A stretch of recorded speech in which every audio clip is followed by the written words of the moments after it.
En vivo, desde la octava, en el corazón de la Ciudad de México, para todo el país, en contexto. Es momento de ponernos en contexto con Rubén Luengas. Las sociedades necesitan sueños colectivos, y uno de esos sueños colectivos es el fútbol. Dice Rafael Pérez Gay y agrega: las aficiones son lugares de la infancia.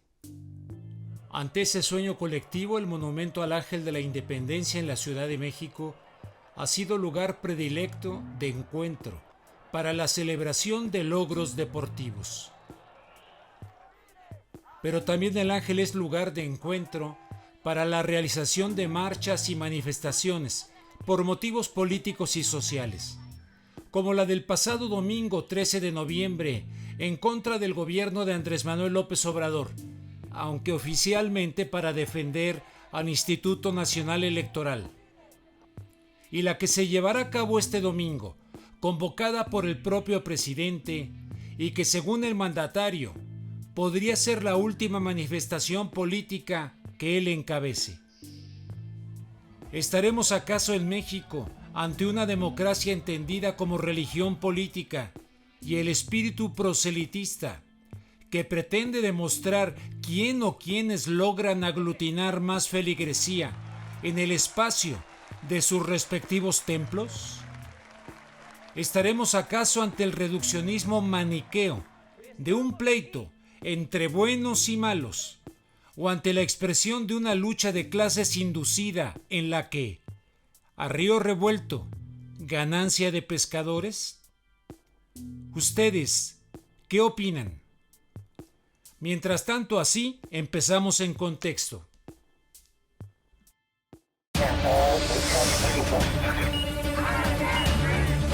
En contexto.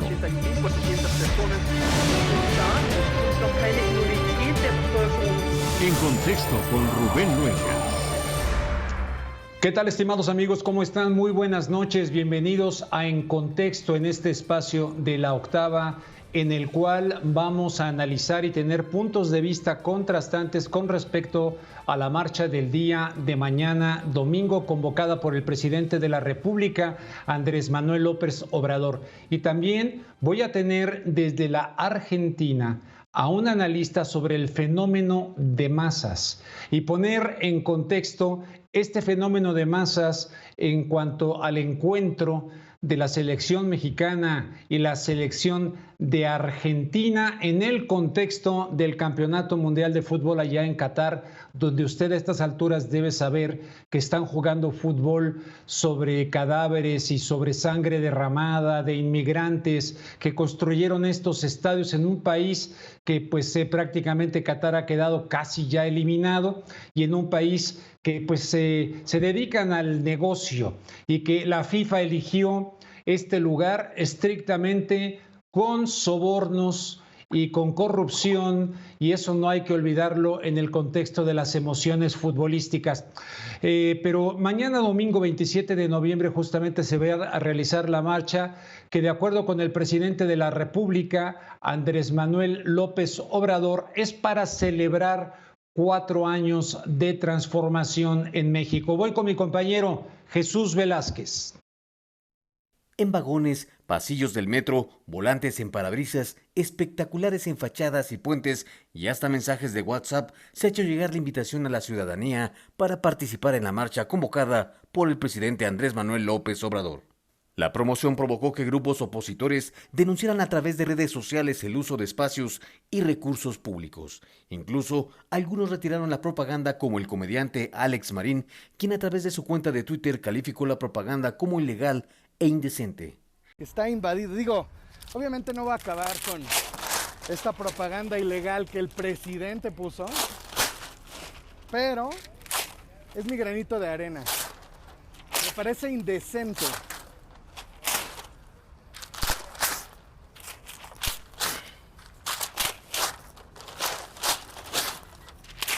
Ahí está mi colaboración, porque esto es ilegal, porque además seguro lo pagaron con mis impuestos, así que ahí mi granito de arena.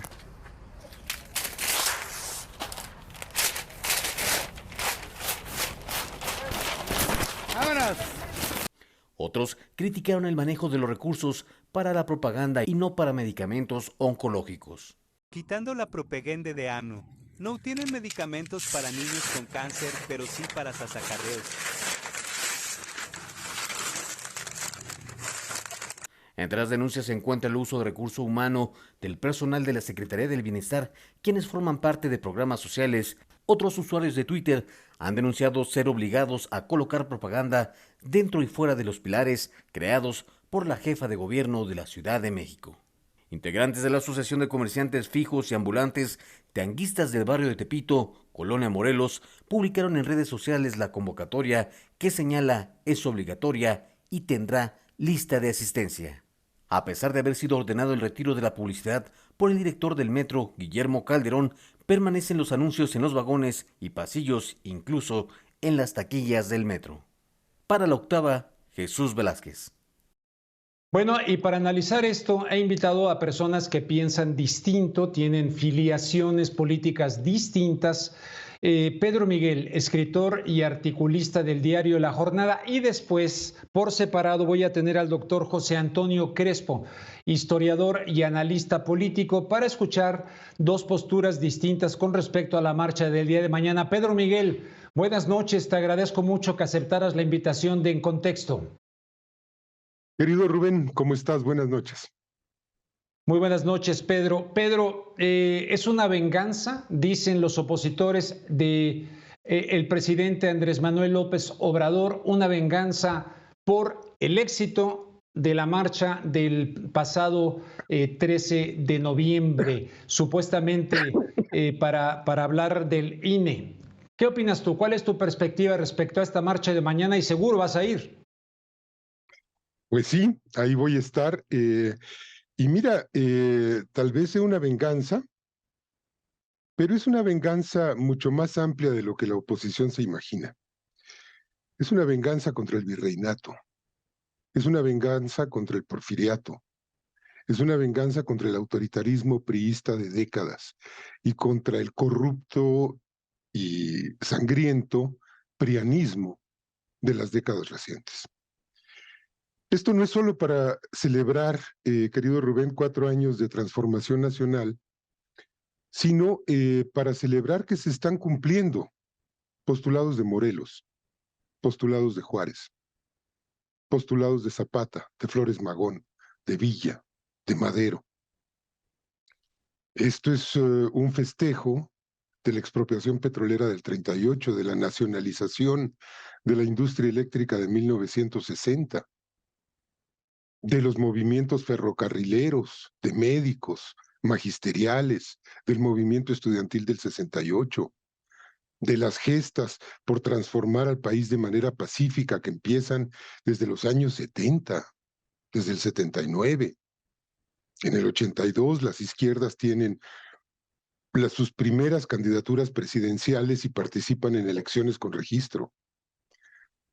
Es una celebración de una resistencia que viene de muy atrás y es una celebración de los frutos que ha dado en 4 años esta resistencia que viene de la base de la sociedad y que suma muchas gestas.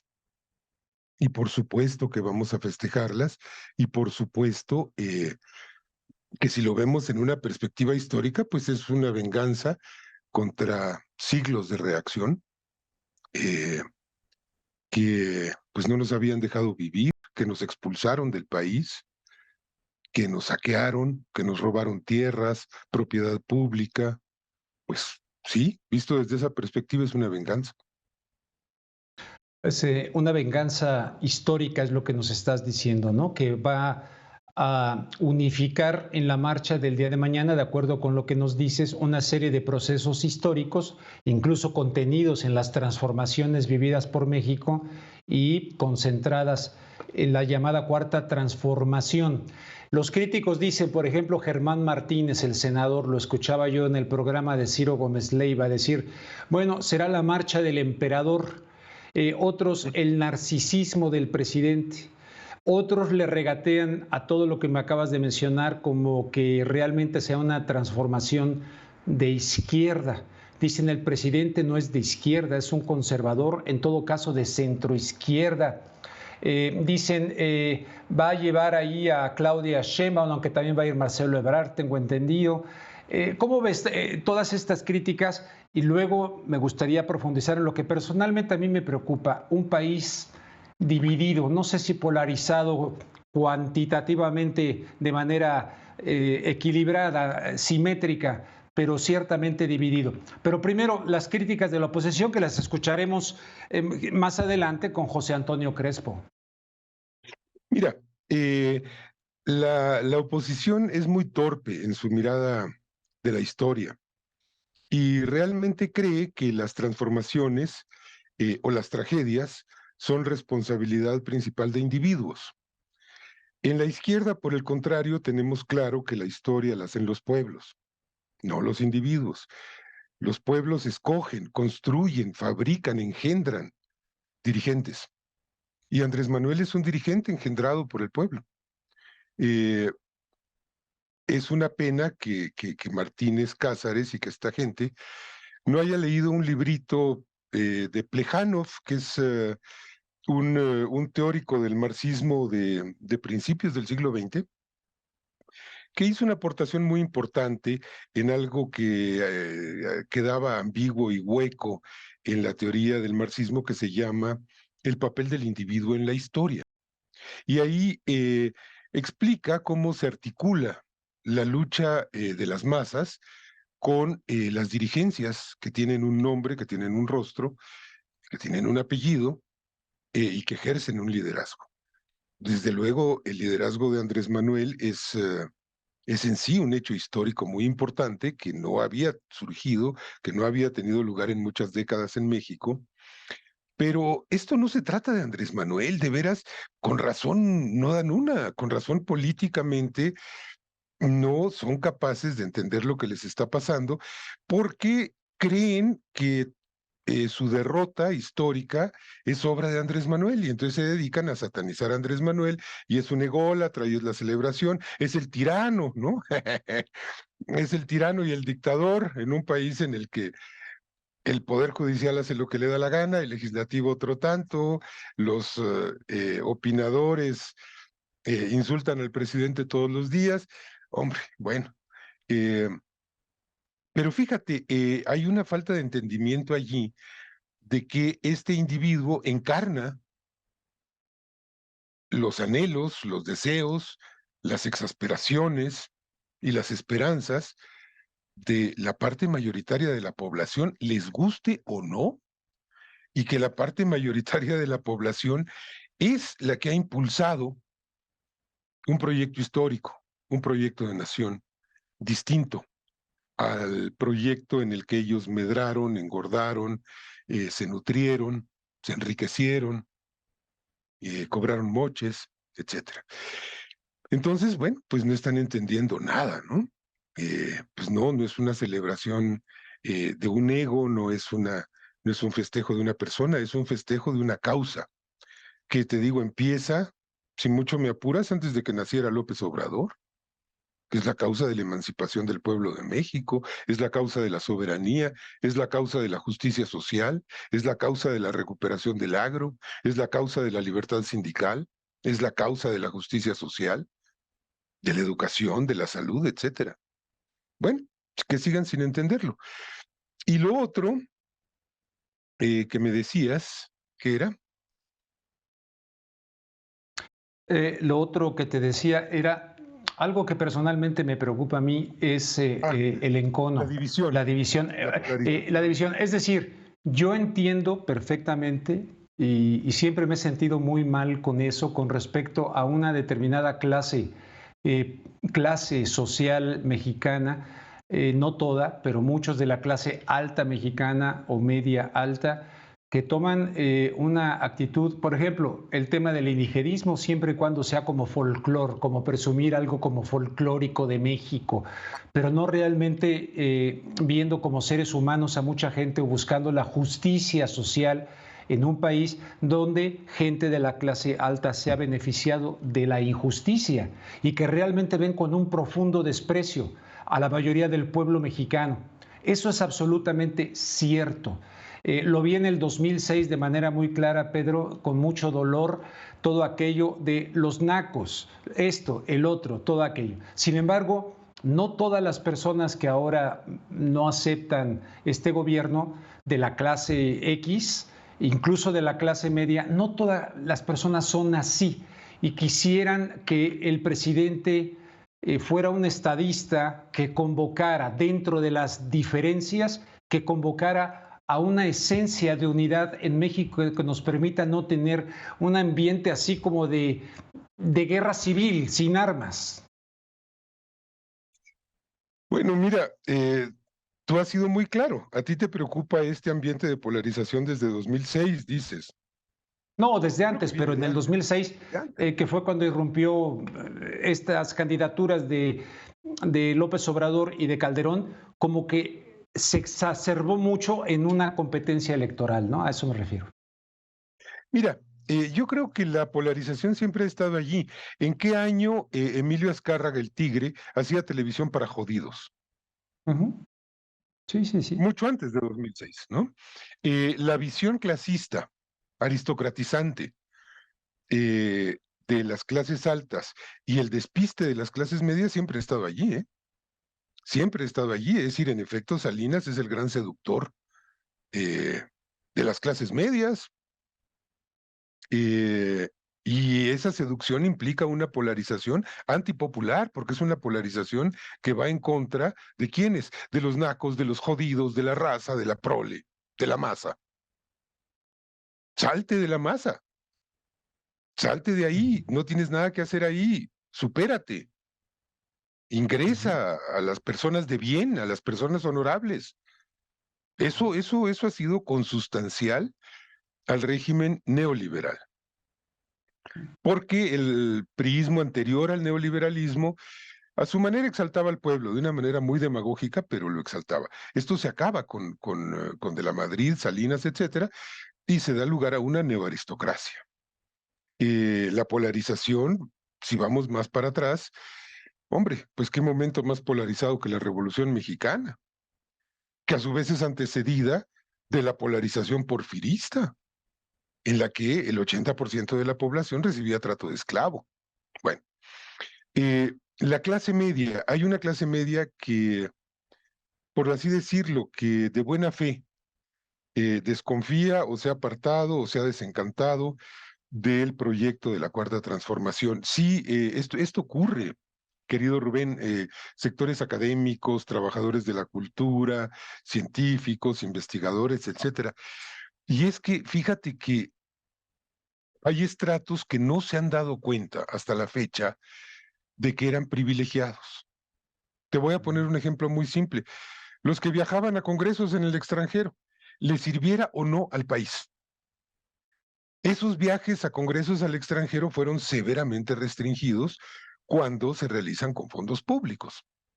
Y fueron severamente restringidos porque se estaba gastando un dineral de una manera no necesaria, de una manera frívola, para tener contentos a sectores de estos ámbitos. Por eso se creó la cosa esta de las becas para los artistas, el Colegio Nacional. ¿Cuánto gasta el Colegio Nacional? ¿Qué prebendas daba?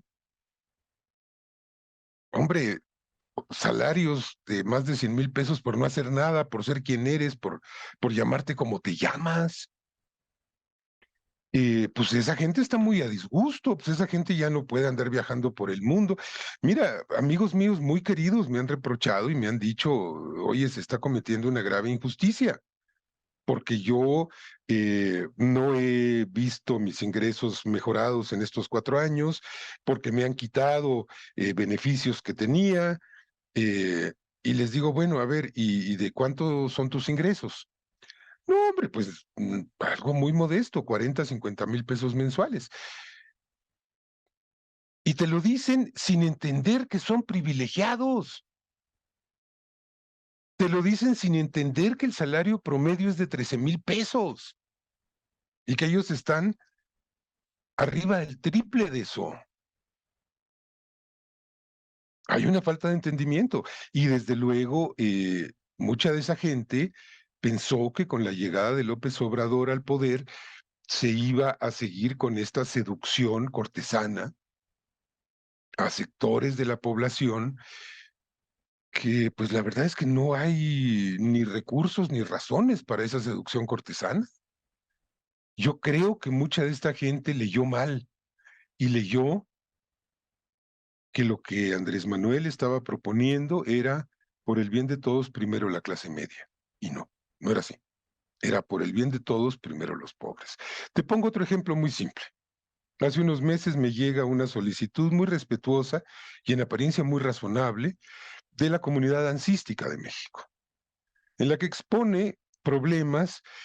Bueno, pues tú sabes que las bailarinas y los bailarines tienen una existencia muy precaria en términos laborales, las funciones son escasas y además pues se acaban su instrumento de trabajo a los 40 años, que es el cuerpo, ¿no? Entonces proponían algo que era una petición que era pues que se le otorgara a los integrantes de la comunidad dancística una pensión al llegar a los 65 años, pues muy modesta, de 20,000 pesos. Y suena razonable, Rubén. El problema es que el presupuesto da para otorgar pensiones de 5,000 pesos a los adultos mayores, no para 20,000. ¿Por qué tiene que recibir una pensión 5 veces mayor un bailarín que un plomero, que una señora de la limpieza? Pues, ¿qué se creen? ¿Te explica esto algo? Una última pregunta, porque se me agota el tiempo. Una de las críticas constantes que he leído, escuchado, es hay acarreados. Dice Morena que no, dice el presidente que no, se burla en la mañanera el presidente y evidentemente hay acarreados. ¿Hay acarreados? Habría que definir qué es el acarreado, ¿no? Mira, Habría que definir qué es el porque tal vez yo soy culpable de acarrear y de ser acarreado, porque yo recuerdo muy bien que en movilizaciones, incluso anteriores a 2006, de las causas progresistas, vivía yo en la colonia Miguel Hidalgo, que es una colonia muy pobre, en Tlalpan, y nos organizábamos, porque ahí viven microbuseros, y nos organizábamos, nos poníamos de acuerdo con el microbusero para que nos llevara a las movilizaciones. Y desde luego había gente, había compañeras y compañeros pasando lista, pues porque no queríamos que nadie se nos perdiera o que se quedaran ahí sin transporte. Bueno, si eso es acarreo, pues yo soy acarreado y he ayudado a acarrear y lo digo sin ninguna vergüenza, sin ningún remordimiento y con mucho orgullo, porque yo a eso le llamo organización popular, no acarreo. Acarreo es el que hicieron los de la marcha, esa de no te metas con mi cucu, o cómo era, no, No toques al IFE, o el INE no se toca, quiero decir. sí, esa hembra no se toca, algo así era, ¿no? Bueno, es igual, ¿no? No te metas con mi cucu. Los que hicieron esa marcha sí acarrearon a gente que fue entrevistada allí que decía que no tenía la más triste idea de qué estaba haciendo allí. Eso es acarreo. Y hay videos en donde les están dando dinero.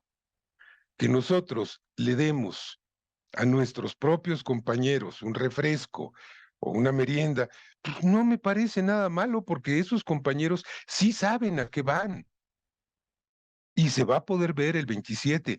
¿Qué está usted haciendo aquí, señora? ¿Qué está usted haciendo aquí, señor? Y te van a decir, estamos defendiendo el proyecto de nuestro gobierno. Pedro Miguel, pues te agradezco muchísimo que hayas aceptado para expresar estos puntos de vista con respecto a la marcha del día de mañana aquí en la Ciudad de México. Te agradezco mucho tu participación. Querido Rubén, yo te agradezco a ti la invitación. Me debes una plática de militarización, Sí. no militarización. Te lo iba a decir. Deja que termine todo esto del Mundial y que terminen todas estas cosas y te voy a invitar para esa charla sobre el tema de la militarización, sin duda alguna. Y estaba yo esperando a ver si Telemundo 52 me localiza y me da la entrevista donde entrevisté sobre un tema militar a la ahora presidente López Obrador, que la quiero tener antes de la entrevista para poderte mostrar. Ándale pues, sale Pedro Miguel, muchísimas gracias. Un abrazo, querido Rubén. Igualmente para ti. Es el turno de presentar al doctor José Antonio Crespo, historiador y analista político. En este ejercicio de presentarle a usted opiniones contrastadas, distintas con respecto a la marcha del día de mañana, domingo, encabezada por el presidente Andrés Manuel López Obrador. José Antonio Crespo, muy buenas noches, bienvenidos a En Contexto y te agradezco que hayas aceptado la invitación. Con mucho gusto, Rubén. ¿Qué tal? José Antonio, acabamos de escuchar a Pedro Miguel y le preguntaba yo acerca de si era una venganza esta marcha del día de mañana y dice en términos históricos sí, una venganza en contra del virreinato, del colonialismo, del PRIAN y una celebración de lo que se va logrando para emanciparse de todo ese proceso histórico que no le ha dado al pueblo mexicano su verdadero lugar. ¿Tú qué opinas con respecto a la marcha del día de mañana convocada por el presidente Andrés Manuel López Obrador? Yo no diría que es una venganza, y mucho menos una venganza contra Cortés y contra los virreyes, porque fue convocada hace poco, fue convocada justo después de la marcha del 13 de noviembre que convocaron organismos de la sociedad civil. Entonces, más bien es una reacción, no diría venganza, una reacción a la marcha de la sociedad civil, no contra Cortés, ni contra Maximiliano, etcétera. Pero sí creo que le molestó tanto la causa de la marcha, que era ir en contra o protestar en contra o tratar de detener la reforma electoral, que es muy importante para López Obrador, porque le puede garantizar el triunfo de su partido en 2024, que yo estoy seguro que es una prioridad fundamental para López Obrador, que no pierda su partido. Y una forma de garantizarlo es controlando al INE, y por eso la reforma tiene como uno de sus puntos principales la fórmula para nombrar consejeros. Pero eso le molestó desde luego, pero al ver que venía mucho más gente de la que se esperaba, incluso más de lo que esperábamos quienes convocaron esto, yo formo parte de una de estas organizaciones y ninguno de nosotros pensaba que iba a llegar tanta gente. Los que hayan sido, no me voy a poner ahorita a pelear con las cifras, pero claramente fue mucha gente y claramente fue más de lo que nadie esperaba. Yo creo que el propio presidente tampoco esperaba tanta afluencia y entonces se siente como retado, como desafiado. Tiene que mostrar que él es el que convoca a la mayoría del pueblo, que la mayoría del pueblo está con él, no con los organismos cívicos que se le enfrentan. Entonces, no una venganza, pero sí una reacción para demostrar que él tiene a la mayoría del pueblo con él, que él tiene una mayor capacidad de convocatoria que unos organismos de la sociedad civil, lo cual nadie pone en duda. Desde luego que López Obrador por sí mismo, por su personaje, ha mostrado que tiene una gran capacidad de convocatoria en diferentes momentos. Pero ahora desde el gobierno con mucho más razón, porque tiene toda la estructura del Estado, tiene la ayuda de los 22 gobernadores que hay de Morena y desde luego por los secretarios del propio gobierno federal. Yo no dudo que va a ser una marcha enorme, gigantesca, pero nuestra marcha del 13 de noviembre no estaba compitiendo contra eso, no estaba diciendo a ver quién saca más gente, estaba diciendo simplemente no nos gusta la reforma electoral, constitucional, solamente no era una competencia en ese sentido. Y ahora desde luego ellos van a blandir como un triunfo, decir vean cuánta gente vino, 2, 3 veces más o las que sean, más que lo que convocaron los organismos cívicos. Está bien, ya lo sabemos, pero ese no era el punto de nuestra marcha.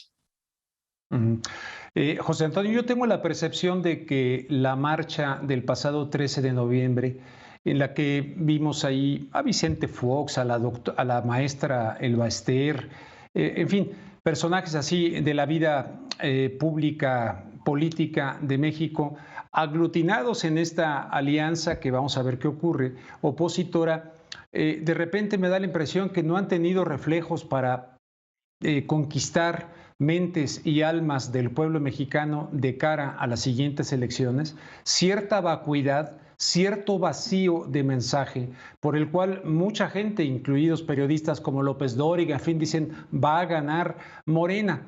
Entonces de repente encuentran una causa común en torno al INE, que puede ser legítima o no, pero que puede ser engañosa, dado que tal vez no alcance esta reflexión en torno al INE para ofrecerle una solución al pueblo de México, que sigue teniendo sin duda grandes problemas como el de la inseguridad y la violencia nuestra de cada día. ¿Tú qué opinas? Sí, desde luego que la oposición se ha visto muy retrasada, muy mal, con poco liderazgo, poca capacidad de reacción, poca capacidad de autocrítica. Algo ya empezaron algunos de los precandidatos de los partidos a hacer autocrítica, pero sí, sin duda. Sin embargo, por eso mucha de la gente que no estamos en ningún partido, pero no estamos conformes con este gobierno, pues nos estamos organizando. Y precisamente la convocatoria salió, eso sí que quedará claro, de los organismos de la sociedad civil, no de los partidos. De hecho, se planteaba, oye, ¿invitamos a los partidos o no? No, pues no hay que invitarlos como algo específico, es una convocatoria nuestra, dirigida a los ciudadanos que quieran apoyar al INE, y los que se quieran sumar, pues tampoco se los vamos a impedir, pues son ciudadanos también. Fox, Elvester, Madrazo, en fin, si quieren ir que vayan, pero no es una convocatoria de partidos y no fue en defensa de ningún partido ni ningún candidato. Fue en defensa de la autonomía del INE exclusivamente. De hecho, yo no recuerdo ninguna otra marcha en defensa de una institución, pero eso fue. La gente que fue no fue a decir yo estoy con el PRI, yo estoy con el PAN. No, fue a decir vamos a defender al INE porque ha sido el puntal de nuestra democratización y no queremos que se venga para abajo, no queremos que quede bajo control nuevamente del gobierno como en épocas del PRI. Y eso fue lo que la gente salió a defender, al margen de los partidos y de los personajes que hubieran podido estar ahí. Hubo, dicen López Obrador, vean qué personajes impresentables. Pues ¿cuántos habrán sido? 40, 50, frente a los cientos de miles o los decenas de miles que hayan sido de ciudadanos no partidistas que genuinamente estamos preocupados por lo que ocurre en el INE. En el fondo, muchas personas vemos que en el fondo, en el ánimo de las personas que marcharon ese día, era una marcha en contra de López Obrador. Estaba lo del INE, pero en contra de López Obrador. Y segunda pregunta en una, ¿qué tuvo que ver Claudio X González en la convocatoria de esta marcha? Mira, sí, Claudio X González, empezó por ahí. Claudio X González es líder de una de estas organizaciones, que es Va por México, o Sí por México, en fin, no recuerdo exactamente. No, la iniciativa original salió del Frente Cívico Nacional, al que yo pertenezco, y se convocó a los otros organismos cívicos a que se sumaran. La convocatoria ya se hizo entre todos los organismos cívicos, pero él es líder de una de esas organizaciones. En las demás son otros líderes distintos. Esa es la participación de Claudio X González, es uno de varios liderazgos de esas organizaciones, pero la convocatoria se hizo de manera común porque estamos en un esfuerzo común de tratar de pues, hacer algo al respecto de todo lo que está pasando, y en este caso era la defensa del INE y nuestra protesta y rechazo en contra de la reforma electoral de López Obrador. En relación con lo que me preguntas sobre si la gente que fue ahí está en contra del gobierno, pues básicamente sí, va una cosa de la mano con la otra. Por cierto que también supe que fueron morenistas, pero que no están de acuerdo con la reforma. No todos los morenistas en automático están de acuerdo con todo lo que hace López Obrador, pero sí podemos decir que la mayoría de quienes asistieron pues somos ciudadanos que no nos gusta lo que está haciendo López Obrador, que no nos gusta su estilo de gobernar, que no nos gusta que constantemente nos esté descalificando e insultando porque no estamos de acuerdo con algunas cosas de las que él hace. Entonces sí, la mayoría de la gente sí puedo decir que no le gusta, son disidentes básicamente respecto de este gobierno, y parte de eso es la reforma electoral, pero que eso se apunta a un asunto clave que nos es muy importante, que es que no se eche por la borda el esfuerzo de estos 30 años que hemos logrado construir una democratización tal que ha permitido varias alternancias de la presidencia, lo que no había ocurrido en toda nuestra historia. ¿Cuántas alternancias en los estados? Muchísimas. Y que permitieron, paradójicamente, dice López Obrador, que el INE está en manos de la derecha, que aplica fraudes. Caray, en el 18 ganó López Obrador con amplitud, y de entonces para acá Morena ha ganado 22 de las 32 entidades federativas del país. Pues ¿cuál fraude? Si el INE está en manos de la derecha, pues qué ineficaz es para hacer fraudes, porque está ganando todo Morena, ganó el Congreso, lo volvió a ganar en 2021, con menos diputados, pero volvió a ganar. Pues ¿cuál fraude? Si está ganando todo Morena, es exactamente, precisamente una prueba de su imparcialidad y de lo bien que está organizando las elecciones, porque gana Morena, aunque muchos de los consejeros podrían no estar identificados con Morena. José Antonio, lo que me decía Pedro Miguel, lo que veo en el contexto de lo que es Morena y la llamada Cuarta Transformación, se presenta una situación como una derecha, ultraderecha o una clase media que no cobra conciencia de una mayoría del pueblo mexicano con problemas serios económicos, etcétera, y que a fin de cuentas se quiere preservar los privilegios. Por ejemplo, que la marcha que tú participaste es gente que quiere preservar sus privilegios y que muchas veces no se dan cuenta, decía Pedro Miguel, que son privilegiados. Y en el fondo, en realidad, por eso su oposición a un movimiento transformador, dicen ellos, para beneficiar a la mayoría del pueblo mexicano. ¿Tú compartes esta lectura? Entiendo que no, pero... No, desde luego que no. Esa es la narrativa de López Obrador, la narrativa maniquea, de que están conmigo, están contra mí, de que los ricos son unos, los pobres otros, y estos nos explotan. Pues es una aplicación muy simple, rudimentaria del viejo marxismo también, lucha de clases, etcétera, que es típica del populismo, tanto de izquierda como de derecha, por cierto. No, a ver, las clases medias, por supuesto que hacen su esfuerzo, por supuesto que están tratando de mejorar, eso no lo veo yo como un defecto, sino como una virtud, pero lo que no estamos mucho de acuerdo es la forma. Si nos dicen a nosotros, hablo por mí, pero por mucha gente que son disidentes del gobierno, que va a mejorar, que van a sacar de la pobreza a muchos, ¡qué bueno!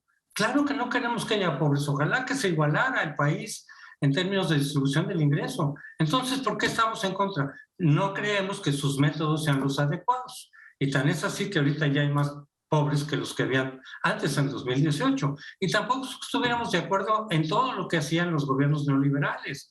Muchos hemos sido críticos. Pues además hay mucha gente dentro de la disidencia que son de izquierda o somos socialdemócratas, de izquierda céntrica. Hay mucha gente de izquierda, muchísima, que incluso pudieron votar por López Obrador en 2018 y ya no les gustó la forma en que está haciendo las cosas.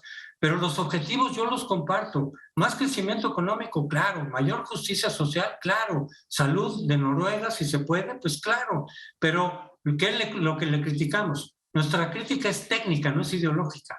En los objetivos estamos de acuerdo en la mayoría de todos ellos. Es la forma en que hacen los programas, la forma que diseña políticas públicas en las que no estamos de acuerdo distintos expertos según los temas. Y entonces la respuesta es que ustedes están defendiendo sus privilegios, ustedes quieren seguir robando, es que eran corruptos y ya no pueden ser corruptos. Sí, obviamente por eso se ha paralizado el debate. No se puede debatir racionalmente en términos técnicos.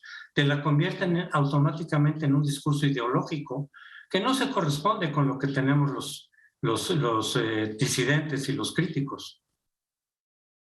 Le planteaba yo a Pedro Miguel, te lo planteo a ti. A mí me preocupa, aunque no sé en cantidades cómo está el tema, pero me preocupa porque lo veo hasta en amigos, familiares, un encono muy similar a aquel que percibí en el 2006, cuando Calderón y López Obrador, que los nacos, los pirurris, esto, veo ingredientes de descalificación mutua, a veces con razón, porque yo sí conozco a mucha gente, digamos, de las clases medias altas o de las clases altas, que tienen un profundo desprecio al pueblo mexicano, sí lo conozco, y es de los valores que yo le doy al presidente López Obrador, alguien que ha llegado como que no le da asco el pueblo que gobierna como tal vez otros, pero al mismo tiempo veo que esto puede convertirse en una narrativa demagógica. Yo no veo que estemos que dejemos atrás la era neoliberal, por ejemplo.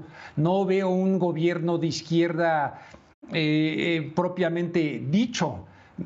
Veo ciertos rasgos, pero me preocupa esto. Y yo pienso que un estadista podría plantearle al pueblo que gobierna en su totalidad, aceptando las diferencias, no perder una esencia de cierta unión que no nos permita estar viviendo una especie de lenguaje de guerra civil. No sé si me explico.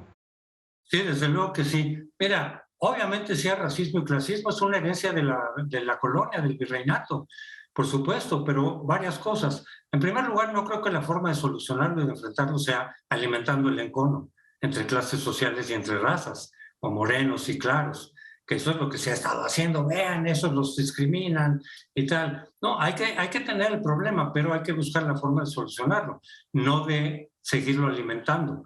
Pero segundo, yo también conozco gente que es muy racista y clasista y ¿qué crees? Están con Morena.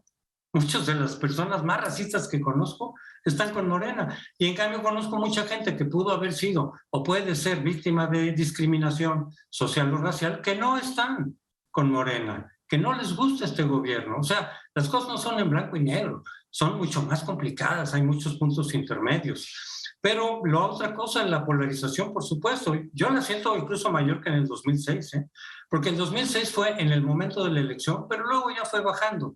A mí, después de esta elección, me preguntaban periodistas y demás, oiga, después de la elección, baja el tono. Les dije, aquí no, porque aquí tenemos un presidente que va a seguir alimentando todos los días el encono, el odio, la confrontación, la descalificación. Y perdón, pero el impacto que tiene ese discurso en un presidente de la República es mucho mayor, pero muchísimo mayor que el que puede tener un conductor, un analista, un experto.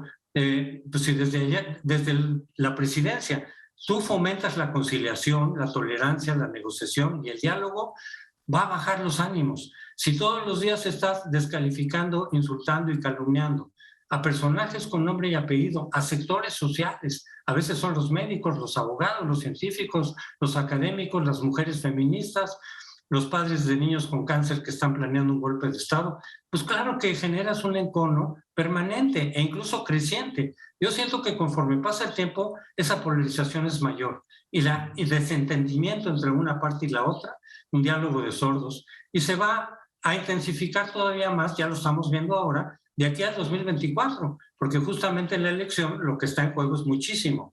Y obviamente, repito, a López Obrador es fundamental garantizar que su partido gane. Él se va a radicalizar y por lo tanto el resto del país se va a seguir polarizando en mayor medida de lo que hemos visto estos 4 años. José Antonio, me queda como un minuto. Hubo acarreados en la marcha que tú participaste y habrá acarreados en la marcha de mañana. Pedro Miguel me decía, habría que definir el concepto acarreados. Sí, que tú lleves a través, digamos, de dinero o con intimidación, que tú le digas a tu empleado, y si no vas, yo te corro. No sé si habrá habido la marcha de nosotros, porque hay gente, a lo mejor empresarios medianos, pequeños, que hubieran dicho a sus empleados, oigan, vengan conmigo en la marcha, porque si no, mira, no lo puedo garantizar. Pero no me parece que hubiera sido la tónica fundamental. Yo creo que la mayoría de la gente ahí fue por convicción. Pero repito, no podría yo garantizar que no hubiera habido algo de eso. Lo que sí creo es que ahora vamos a ver mucho de eso. En el 27, no creo que todos sean acarreados, por supuesto que no. Yo conozco muchísimos obradoristas convencidos que no responden a que les den un dinero ni que son empleados que puedan ser amenazados. No, va por convicción y es mucha gente. Pero también creo que el aparato gubernamental de los gobernadores y del propio gobierno federal y capitalino pues va a llevar, digo, ya hay testimonios por aquí, por allá, ya me ha contado gente que ciertos gobernadores les dicen a los empresarios, oigan, pues ayúdenme a pagar los camiones y jálense a sus empleados y yo les regreso después el favor. Sí creo que habrá una cantidad determinada de acarreo, no podría yo decir con precisión cuánta, pero sí creo que va a haber. Pero eso no excluye que vaya gente, y mucha gente, convencidas de manera espontánea. José Antonio Crespo, historiador y analista político, te agradezco mucho a reserva de que quieras agregar algo. No, bueno, pues veremos qué sigue. Yo sí deseo, y hago una convocatoria que ya sé que puede caer en oídos sordos, a que se retome la conciliación y el diálogo, a que se fomente la tolerancia, a que se abran las puertas a lo que diga el otro, con argumentos racionales, y no esta descalificación constante y permanente, que no nos va a llevar, yo comparto contigo esa preocupación, no nos va a llevar a nada bueno. José Antonio Crespo, muchísimas gracias por aceptar la invitación. Con mucho gusto, Rubén, un saludo. Gracias, José Antonio Crespo. Voy a regresar con Mariano Diz, profesor en Argentina, creador de contenido, sabe mucho sobre manipulación de masas y vamos a hablar de las masas y el fútbol. Regresamos en contexto. Diálogo abierto, directo y sin concesiones. En el conversatorio de la octava, nuestros invitados especiales responden tus inquietudes. Y mi posición siempre ha sido la misma. Mi lealtad es con el presidente del Observador. Escucha lo que políticos, activistas, expertos y líderes de opinión tienen que decirte. En mí siempre vas a encontrar a una mujer que estudia y que lee. No me voy a lo güey, a los trancazos con nadie. Acompáñanos todos los domingos en esta charla abierta sobre los temas del momento. No lo olvides, el conversatorio domingo 1 de la tarde por laoctava.com y YouTube. Acompáñenos en el canal de La Octava todos los jueves en punto de las 8 de la noche en Debatiendo. Un espacio en donde la opinión y la crítica son fundamentales para que comprendamos las dos caras que toda moneda tiene. Próximo jueves en punto de las 8 de la noche en el canal de La Octava, Debatiendo. Yo soy Carlos Castellanos. Allí nos vemos.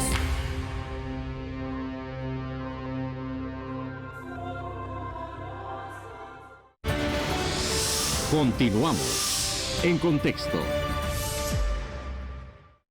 Estimados amigos, estamos de regreso y esta parte del programa es una entrevista grabada antes del partido entre México y Argentina en el contexto del Mundial de Fútbol de Qatar.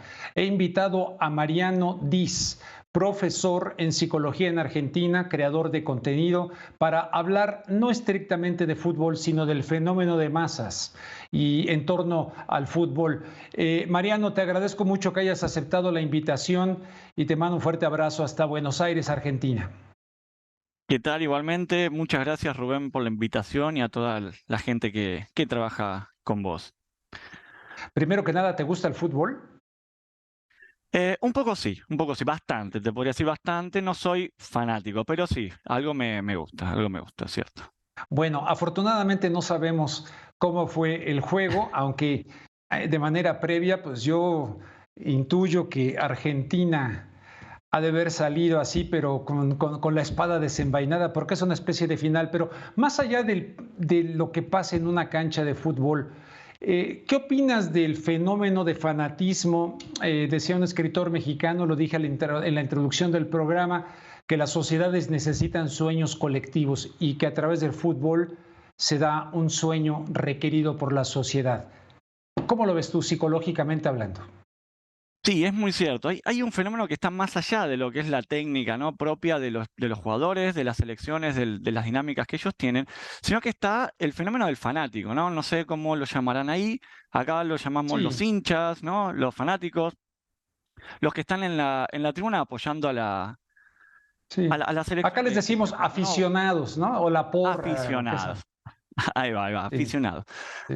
Ahora, la cuestión interesante a identificar acá es que el aficionado tiene dos puntos de vista en los cuales se pueden analizar. Primero tenemos el punto de vista social y después tenemos el punto de vista individual. Desde el punto de vista social, ahí sí vamos a entrar en lo que Freud en 1891, perdón, me equivoqué el año, no me sale ahora. No le hace, olvídate del año. Sí, mejor. Lo que Freud va a plantear es el tema de la psicología de las masas, que lo va a retomar de otro autor que se llama Gustave Le Bon, ¿no?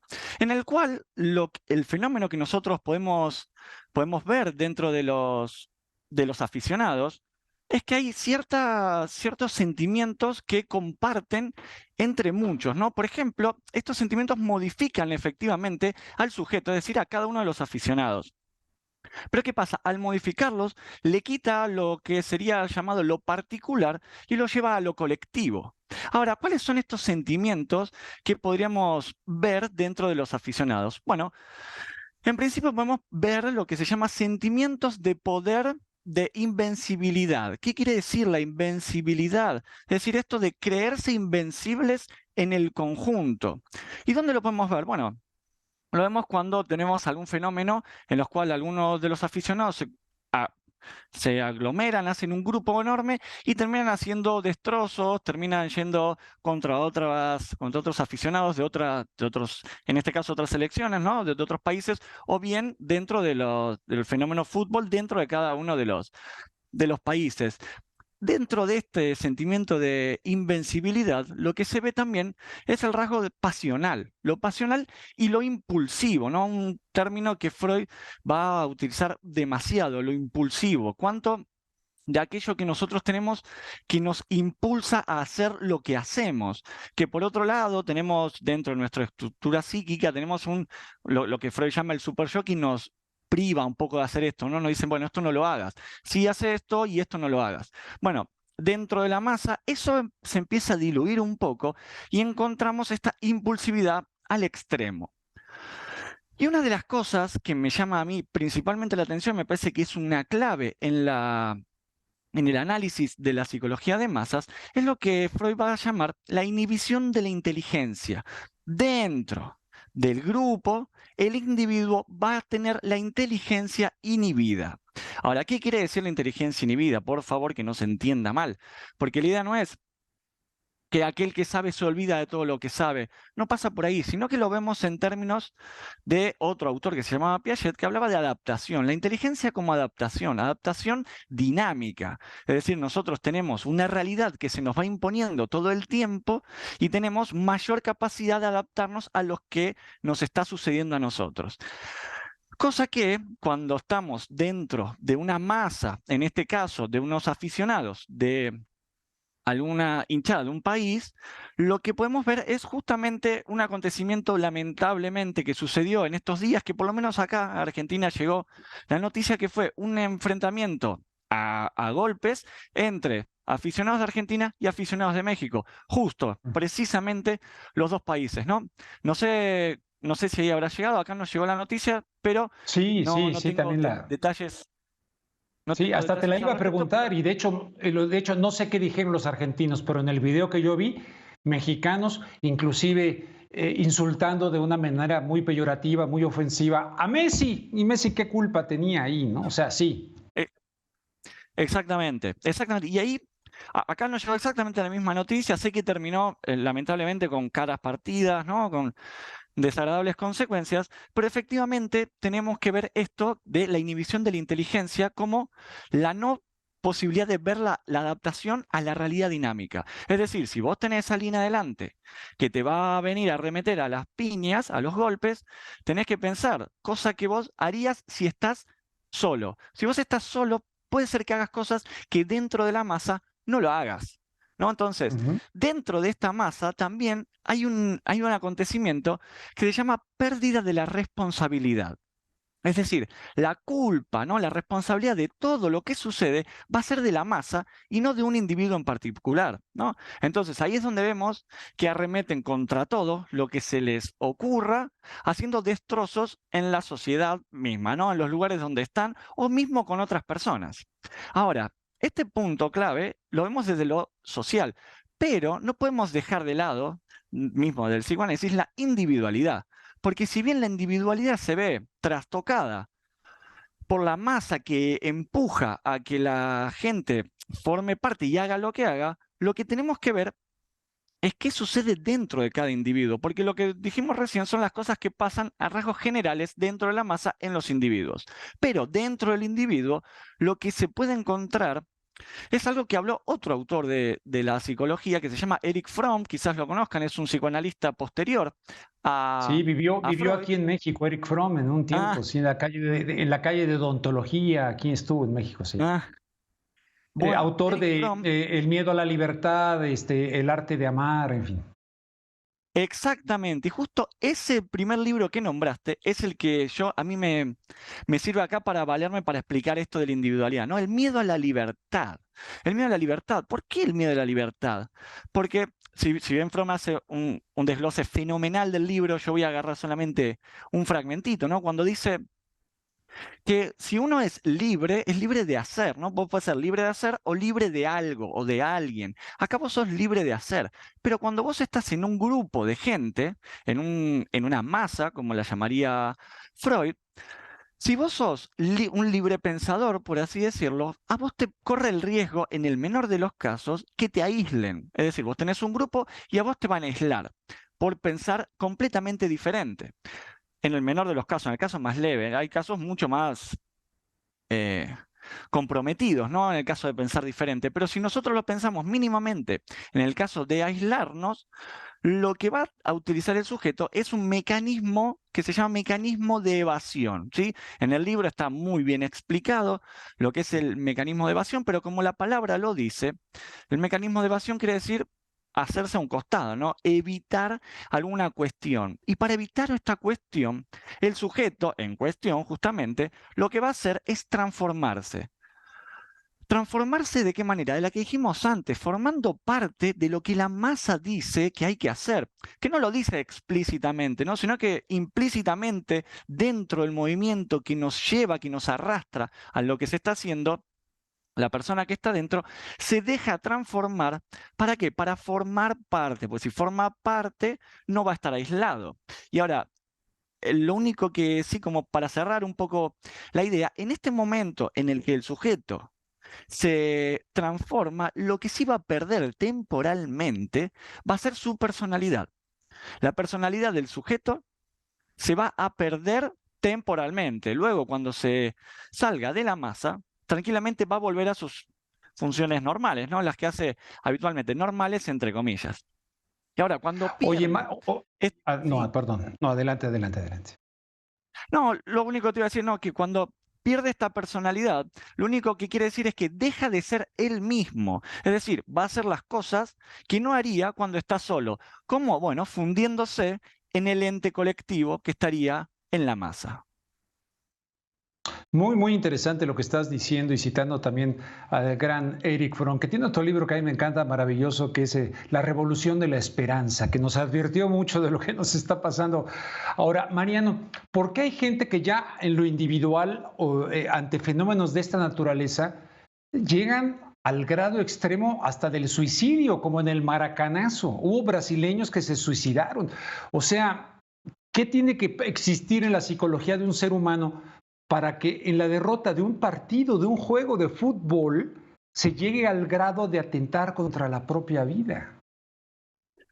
Mirá, yo desde el punto de vista que lo veo, lo podría pensar desde lo que te decía recién, ¿no? En esta pérdida temporal de la personalidad, es decir, de lo que una persona haría naturalmente estando solo, se pierde esto y se deja llevar por lo que sucede, ¿no? Más allá de un montón de otros aspectos que puede haber que tengan que ver con autoestima, que tengan que ver depresión, con dinámicas personales, depresión, exactamente. Hay muchas cuestiones que se van a ver canalizadas, ¿no? Hay un mecanismo que nos regaló Freud, que es la sublimación, ¿no? Es decir, una canalización de algo, ¿no? O el pasaje al acto, que sería, bueno, directamente el suicidio que puede llegar a suceder. Son mecanismos de canalización, a veces más extremos que otros.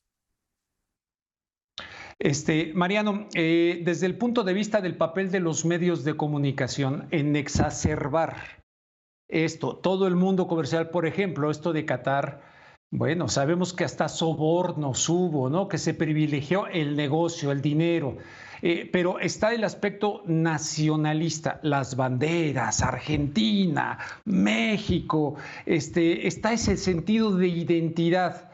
Hay un escritor que a mí me gusta mucho que ha escrito libros como, por ejemplo, La Era del Vacío. Ante esa era del vacío, esa vacuidad, el sentido de la vida, de repente aquí de manera efímera, ¿no? Le depositamos todo nuestro ser. Yo, por ejemplo, si ganó hoy Argentina o ganó hoy México, pues tú y yo no ganamos. Ganaron ellos, claro, que estuvieron en la cancha, ¿no? A ver.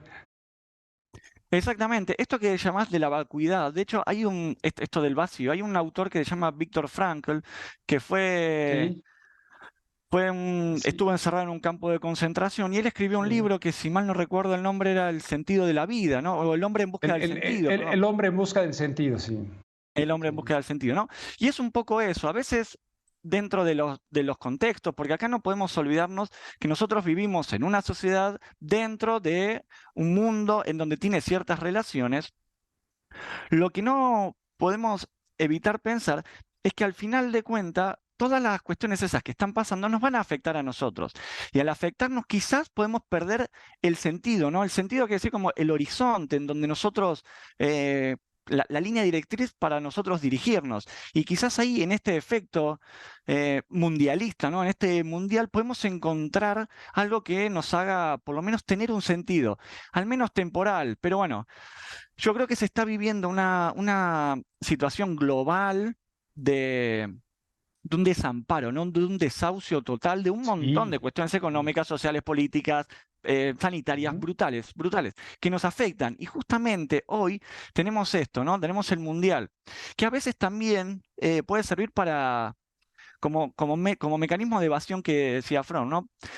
Nos olvidamos de los problemas que tenemos, nos olvidamos de aquello que nos está sucediendo dentro de nuestro país, la economía, lo que sea, y vamos por algo que nos puede dar una alegría, ¿no? Porque a veces estamos tan invadidos de cuestiones negativas, de cuestiones tristes, que a veces está bueno encontrar algo que por lo menos nos saque una sonrisa. A veces no tantas, ¿no? Pero sí, efectivamente creo que va un poco por ahí. Sí, definitivamente creo que va por ahí. Oye, independientemente, qué bueno que de alguna manera no sabemos ni el resultado, ¿no? Donde evidentemente tú le vas a Argentina, yo le voy a México, pero ya, si pierden no pasa nada, ¿no? No pasa absolutamente nada y tengo amigos argentinos y qué bueno. ¿Qué le dirías a las personas que nos están viendo que son hinchas argentinos, hinchas mexicanos, cualquiera que hubiese sido el resultado? Bueno, yo lo que le diría sería algo simple, que se tomen esto del Mundial como lo que es, un evento deportivo en el cual están compitiendo por una copa, pero que eso no va a hacer ni que un país sea mejor que otro, ni que alguien sea mejor que otro, sino que simplemente es un enfrentamiento deportivo en el cual va a haber un ganador y alguien que no va a ganar. Es simple y que no hay que tomárselo personal, no hay que llevar los límites de la violencia, que ya los tenemos extremarlos un poquito más, que no son necesarios, sino que traten de seguir disfrutando de lo que queda de los partidos y que, nada, que ya basta con esto de la violencia, ¿no? Que sino que se disfrute de los eventos. Oye, pues me quedan 2 minutos para terminar el programa. Cruzaba por mi mente un poco en la psicología de alguien ya como Messi, que pues, es un gran jugador, millonario, etcétera, pero el hecho de que no sé qué vaya a pasar con él en este mundial, pero si no logra ser campeón del mundo, ¿qué le dirías si él te consultara, si él te pidiera su opinión? Oye, no, Mariano, no soy campeón del mundo, nunca lo fui y ya este fue mi último mundial. ¿Qué le dirías? Nada, yo si lo tuviera enfrente a Messi le diría que nada, que se quede tranquilo, que son cosas que pasan y que ya mucho ganó y que ya mucho le dio el fútbol a él y él al fútbol, que no tiene por qué preocuparse por un simple resultado al final. Claro que sí, pues te agradezco mucho, Diz, profesor de psicología en Argentina, creador de contenido, y te invito para que estemos en contacto porque pues, es un deleite escucharte, realmente te agradezco mucho, no sé si quieras agregar algo antes de despedir el programa. No, nada, simplemente agradecerte muchísimo a vos, a tu gente que me llamaron para que pueda charlar de estos temas, que siempre tan interesantes que la gente empiece a ver también. Nada más que eso. Muchísimas gracias, Rubén. Muchísimas gracias a ti, Mariano Diz, allá desde la Argentina. Estimados amigos, rápidamente quiero decirles que hoy regalo esta novela, Como los gorriones. Por ahí mi querido productor Ricardo debe tener, bueno, y si no, aquí está, Como los gorriones. Dice, después de un largo periodo de silencio, Luisa Josefina Hernández contrasta en esta novela inédita los papeles admitidos para el hombre y la mujer al dibujar como base una familia de clase media en la que se ha naturalizado el padre ausente y a la madre imprescindible. Y por ahí continúa. La pregunta que les voy a hacer, y la primera persona que la conteste enviándomela a mi correo, ruben.luengas@yandex.com, ¿qué premios ha recibido Luisa Josefina Hernández? ¿Dónde y cuándo nació Luisa Josefina Hernández, la autora de esta novela. Pueden pasar a partir del próximo lunes con su identificación a la persona que le mande yo el correo de regreso que ha sido la ganadora, y por lo tanto se presenta con una identificación en artículo 123, número 90, en el centro, que es la dirección de la Octava, esta casa de trabajo que tenemos en este equipo que realizamos en Contexto. De tal suerte que el día de hoy me voy a despedir con este pensamiento. Ahorita van a ver de quién. Cuando la gente tiene éxito, es gracias al trabajo duro.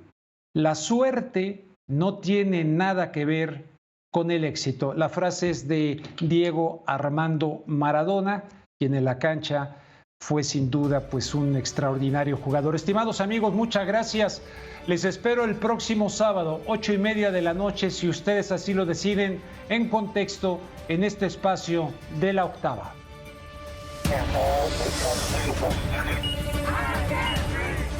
En Contexto. 81.400 personas und noch keine Immunität der Bevölkerung.